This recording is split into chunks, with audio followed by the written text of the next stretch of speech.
Good morning mga busing. So,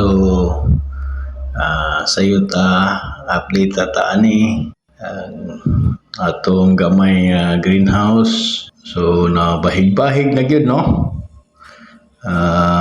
Napatay pa germinatory ni atong tamatis ato na pong butang trellis atay sibuyas, broccoli,